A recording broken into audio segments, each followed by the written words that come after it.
নমস্কার বন্ধুরা, কেমন আছেন আপনারা সবাই? আশা করছি ভালো আছেন। আমিও ভালো আছি। সুকন্যা হোম কিচেনে আপনাদের সকলকে আবারও একবার স্বাগত।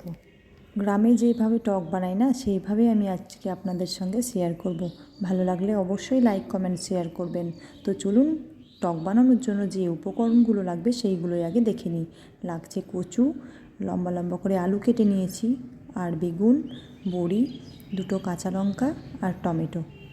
এই আলু আর কচুটা আমি একটা সিটি দিয়ে নিচ্ছি। এই টক বানাতে গেলে যে উপকরণগুলো লাগবে সেইগুলো তো দেখিয়ে দিলাম সবজির মধ্যে। এবার মশলার মধ্যে যেগুলো লাগবে সেগুলো একবার দেখে নিই।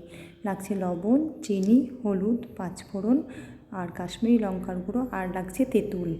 দেখুন, এখানে কচু আর আলুটা আমি একটা সিটি দিয়ে নিয়ে চলে এসেছি। কড়াই বসিয়ে দিয়ে কড়াইতে তেল গরম করে বড়িগুলোকে আগে আমি হালকা লাল লাল করে ভেজে নেব।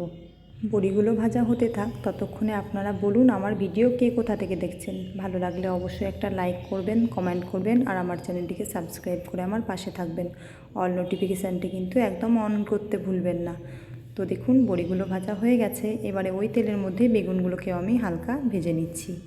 বেগুনগুলো ভাজা প্রায় হয়ে গেছে, এবারে তুলে নিলাম। তুলে নিয়ে ওই অল্প তেলের মধ্যে যে আলুগুলো ছিল সেদ্ধ করা, সেইগুলোকে একটু হালকা ভেজে নিচ্ছি। আলুটার মধ্যে তো আমি একটা সিটি দিয়েছিলাম, ওই জন্য খুব বেশি ভাজার প্রয়োজন নেই। আলুটা ভেজে আমি তুলে নিয়েছি। তুলে নেওয়ার পরে যে বাকি তেলটা ছিল ওই তেলের মধ্যে অল্প ফোড়ন দিয়ে নিলাম, আর দিয়ে নিলাম দুটো কাঁচা লঙ্কা।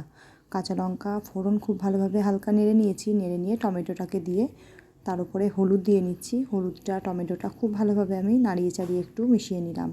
মিশিয়ে নিয়ে পরিমাণ মতন লবণ দিয়ে আবারও খুব ভালোভাবে মিশিয়ে নিয়েছি। মিশিয়ে নিয়েই এবারে পরিমাণ মতন দিয়ে নিচ্ছি চিনি। চিনি দেওয়াটা কিন্তু একদমই অপশনাল। চিনিটাও খুব ভালোভাবে মিশিয়ে নিয়েছি। এবারে যে আলু বেগুনগুলো আমি ভেজে রেখেছিলাম সেইগুলোই আমি দিয়ে সব কিছু উপকরণগুলোকে মিশিয়ে নিচ্ছি আবারও।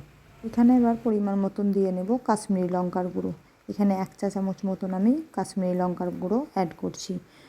তো দেখুন, কাশ্মীরি লঙ্কার গুঁড়োটা দিয়ে নিয়েছি। দিয়ে নিয়ে খুন্তির সাহায্যে খুব ভালোভাবে নাড়িয়ে চাড়িয়ে সব কিছু একসঙ্গে মিশিয়ে নিচ্ছি। দেখতে কতটা সুন্দর হয়েছে, তাই না? কচুগুলোকে এবারে দিয়ে নিলাম। দিয়ে নিয়ে আবারও খুব ভালোভাবে মিশিয়ে নিচ্ছি। এখানে আমি কচুগুলোকে ভেজে নিইনি, কচুটা সেদ্ধ করে নিয়েছিলাম, ওই জন্য কচুগুলো ভাজার কোনো প্রয়োজন নেই। এবারে ওপর থেকে যে ভাজা বড়িগুলো সেইগুলো দিয়ে আবারও খুব ভালোভাবে মিশিয়ে নিচ্ছি। এবারে আমি এখানে যে তেঁতুল গোলা জল সেটাকে আমি দিয়ে নিচ্ছি। তেঁতুলটাকে আমি একটু জল দিয়ে ভিজিয়ে রেখেছিলাম 4 থেকে 5 মিনিট মতন।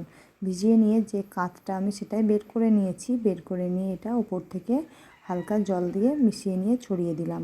দেখুন, দেখতে কতটা সুন্দর হয়েছে, খেতেও কিন্তু একদম অসাধারণ হয়েছিল। অবশ্যই একবার আমার এই পদ্ধতিতে বাড়িতে বানিয়ে দেখবেন। তো এবারে আমি একটা ঢাকনা চাপা দিয়ে 5 মিনিট মতন ফুটিয়ে নেব। ফুটিয়ে নিয়ে 5 মিনিট পর আমি ফিরে আসছি।